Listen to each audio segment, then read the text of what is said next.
கூட்டுத்தொடர் வரிசையில் ஃபார்முலாலாம் ரொம்ப முக்கியம். ஃபார்முலாலாம் நல்லா படிச்சுக்கோங்க. இப்போ கூட்டுத்தொடர் வரிசைன்னு எடுத்துக்கிட்டோம்னா அது ஏ comma a plus D comma a plus 2d comma a plus 3d comma a plus 4d அப்படின்னு போய்கிட்டே இருக்கும். அடுத்து நமக்கு என்னாவது உறுப்பு கண்டுபிடிக்கணும் அப்படின்னா tn equal to A plus n minus 1 into டின்னு தெரியும்.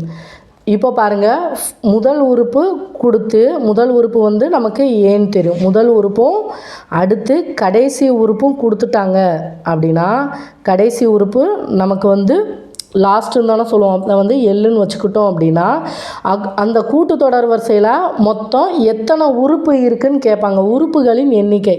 உறுப்புகளின் எண்ணிக்கை வந்து எண் கண்டுபிடிக்கணும். அதுக்கு ஃபார்முலா பாருங்கள். இப்போ டிஎன்கிறது இந்த இடத்துல என்ன வருமோ அதை தானே போடுவோம். இப்போ கடைசி இது கண்டுபிடிக்கணும்னா அதை வந்து கடைசி உறுப்பு வந்து எல்லுன்னு வச்சுக்கிடுவோம். ஈக்குவல் டு ஏ வந்து முதல் உறுப்பு ப்ளஸ் எண்ணுங்கிறது வந்து அந்த உறுப்போட எண்ணிக்கை எண்ணை வந்து அப்படியே வச்சுக்கிடுவோம் மைனஸ் 1 இன்ட்டு டி.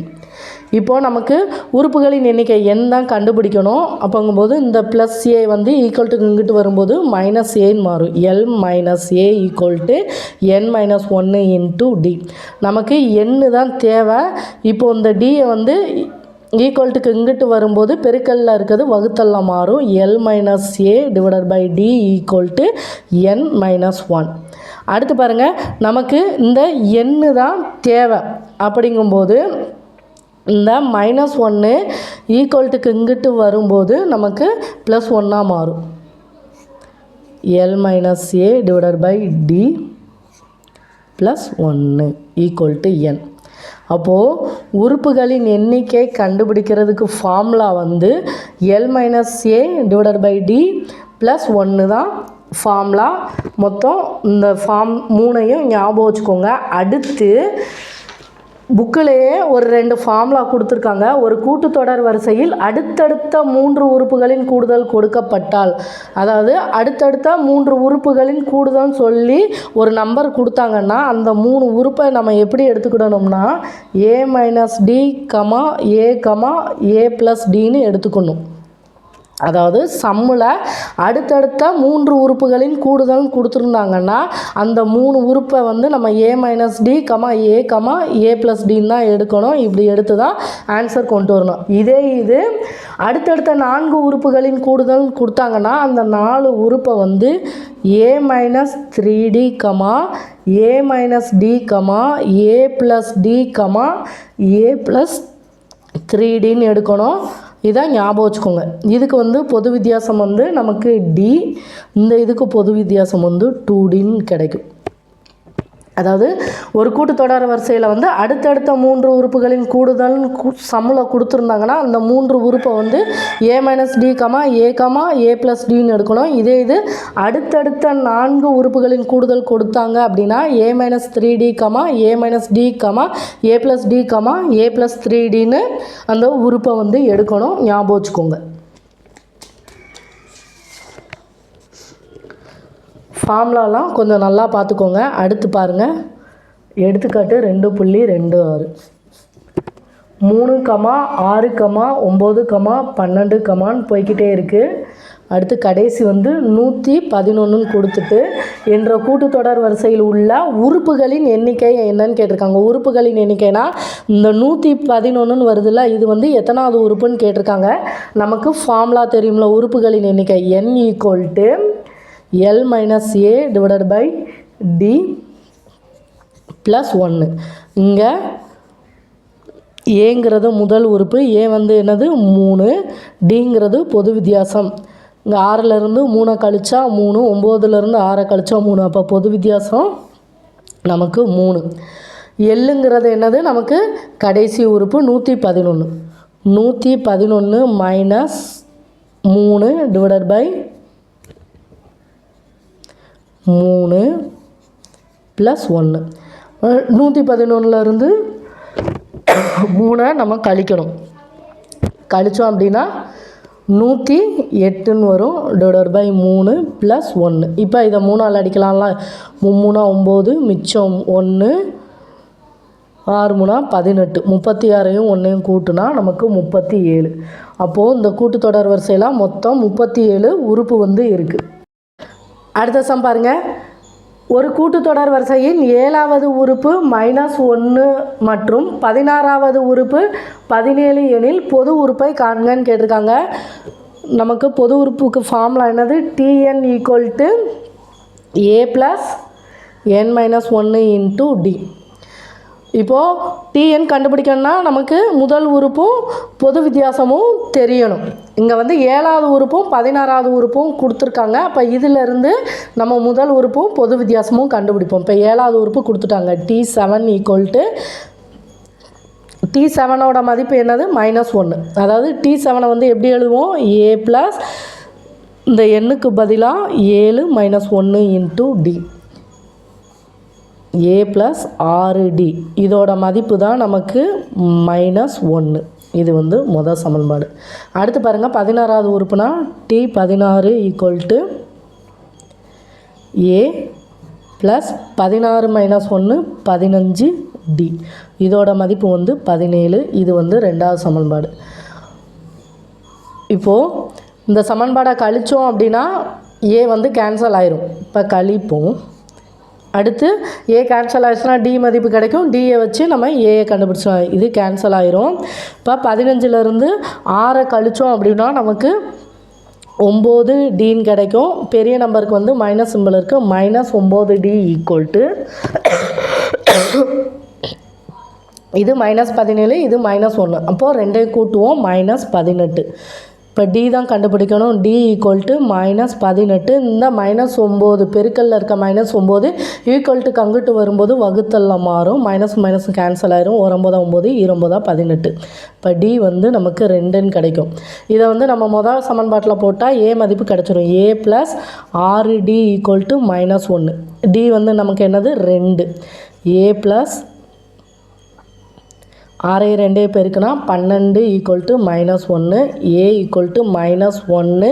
இந்த +12 ஈக்குவல்ட்டுக்கு அங்கிட்டு போகும்போது -12 மாறும். இப்போ a வந்து நமக்கு -13ன்னு கிடைக்கும்.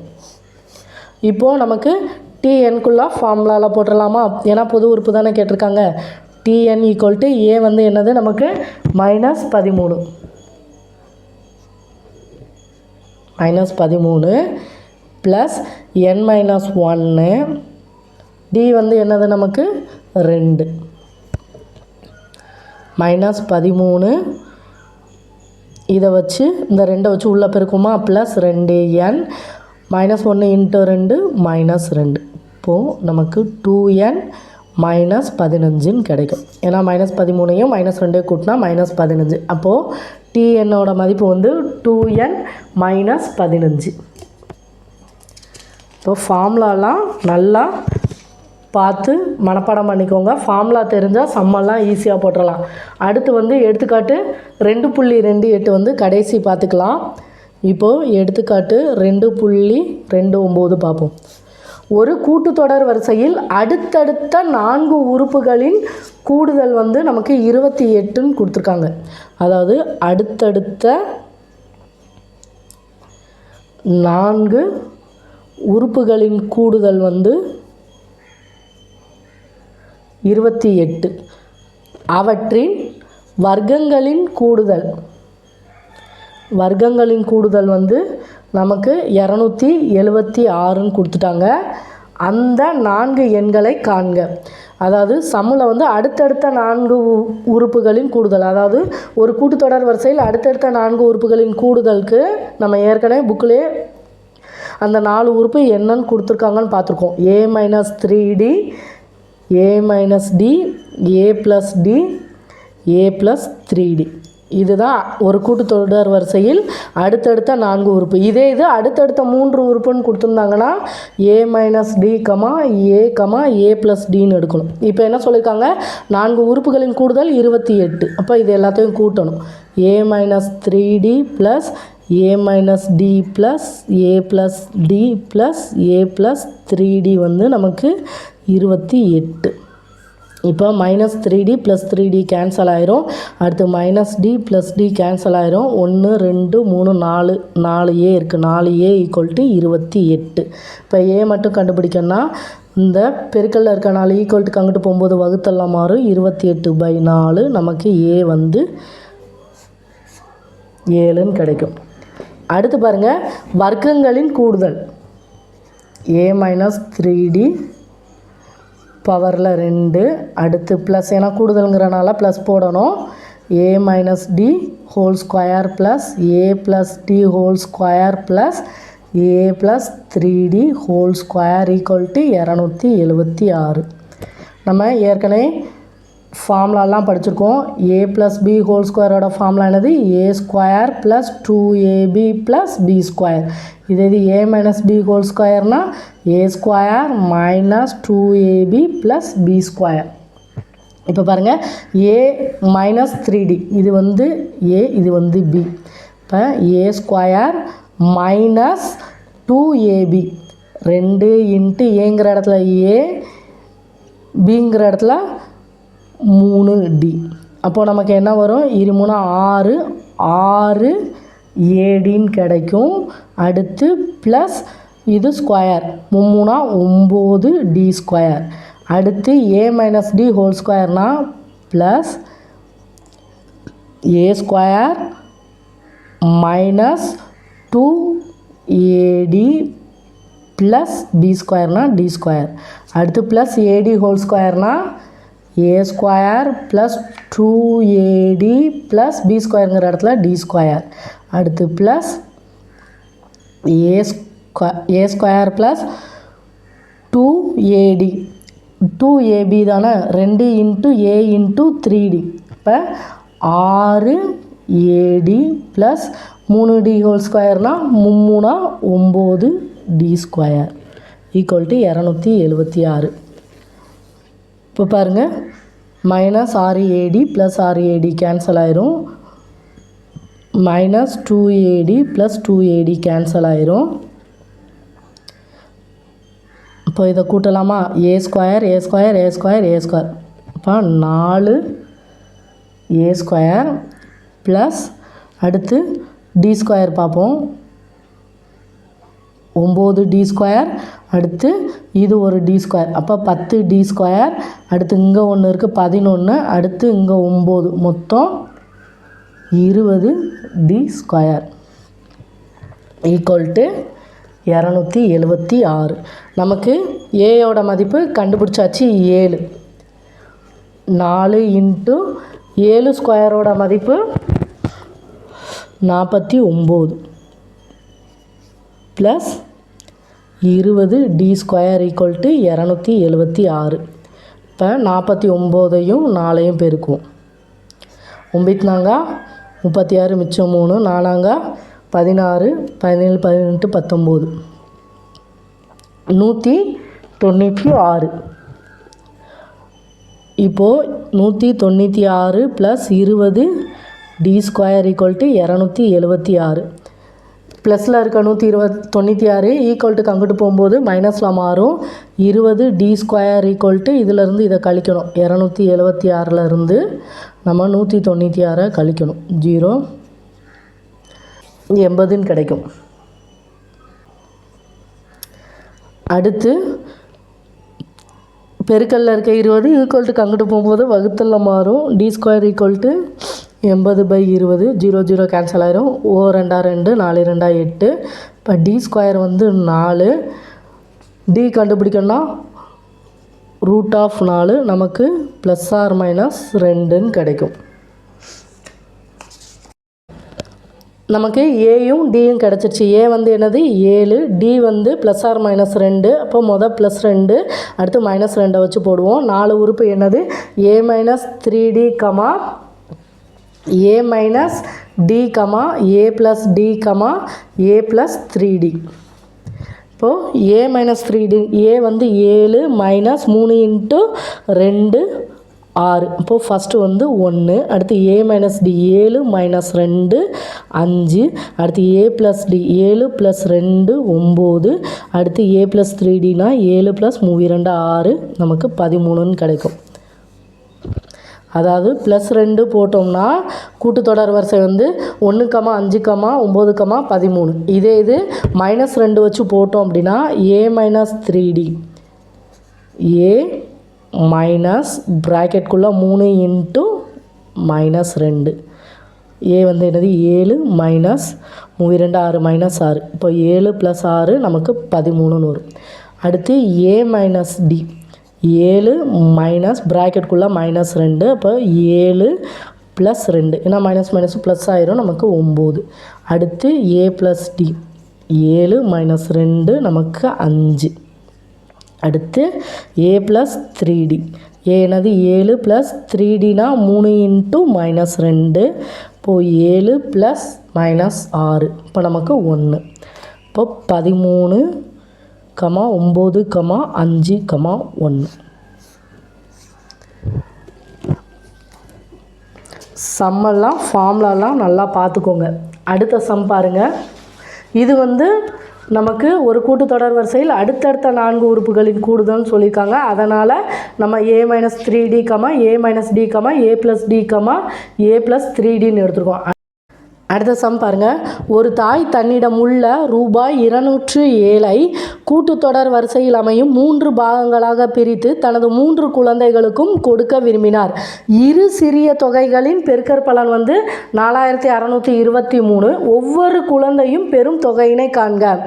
அதாவது கூட்டுத்தொடர் வரிசையில் அடுத்தடுத்த இது ஏன்னா 3 குழந்தைகள்னு சொல்லியிருக்காங்க.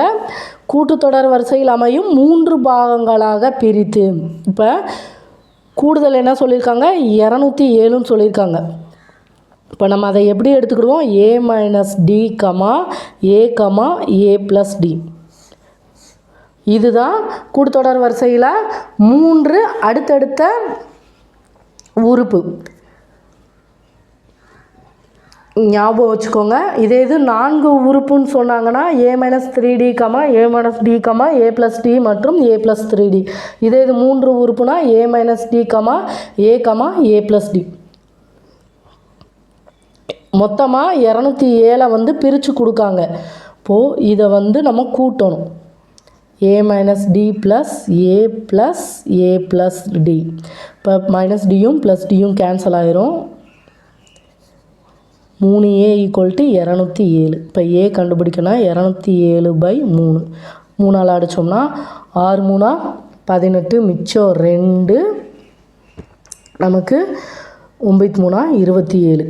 ஏயோட மதிப்பு 69. அடுத்து பாருங்கள். இரு சிறிய தொகைகளின் பெருக்கற்பலன் 4623. இப்போ சிறியது அப்படின்னாங்கன்னா நமக்கு இதிலிருந்து தான் அடுத்தடுத்து பெருசாக போகும். a - d அடுத்து a + dங்கிறது பெரிய நம்பராக வந்துடும். அப்போ இதை ரெண்டையும் பெருக்குனா நமக்கு 4623. a - d × a. இப்போது ஏயும் பெருக்குனா a², ஏயும் -dயும் பெருக்குனா -ad = 4623. நமக்கு a வந்து 69. இப்போ 69² ஏங்கிற இடத்துல 69d = 4623. இப்போ 69 × 69 99 89 81 மிச்சம் 8 9 54 54 8 60 62. அடுத்து 9 54 மிச்சம் 5 6 36 36 5 நமக்கு 41 1 6 7 4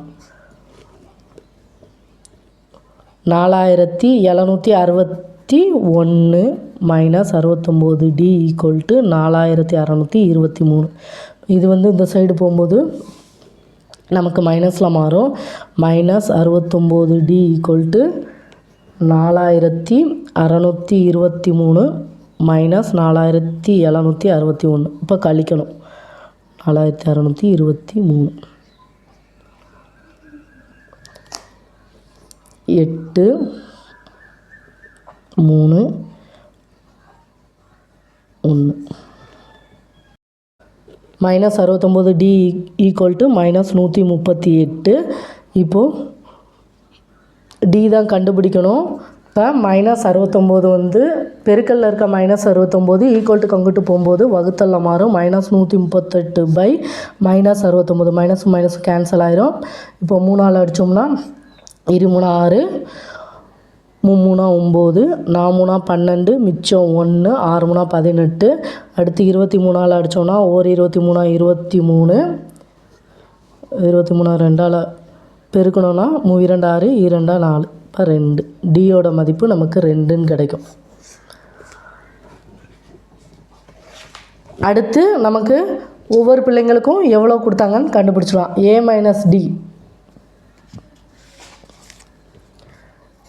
a minus d comma a comma a plus d. இப்போ முதல் குழந்தைக்கு எவ்வளோ வரும்? ஏ வந்து என்னது 69, டி வந்து 2 69 மைனஸ் 2 69 69 ப்ளஸ் 2. இப்போ 69லேருந்து 2 கழிச்சோம்னா 67 69 71. இப்போது முதல் குழந்தைக்கு 67, ரெண்டாவது உள்ளவங்களுக்கு 69, மூணாவது 71. இப்போ இதை கூட்டுனா நமக்கு 207 கிடைக்கலாம். 67 69 71 10 17 மிச்சம் 1 வர 18 19 20. இப்போது சம்மெல்லாம் பார்க்கும்போதே ஃபார்முலாலாம் நல்லா மனப்பாடம் பண்ணிக்கோங்க. ஃபார்முலா தெரிஞ்சால் தான் சம்மெல்லாம் செய்ய முடியும். பார்த்துக்கோங்க.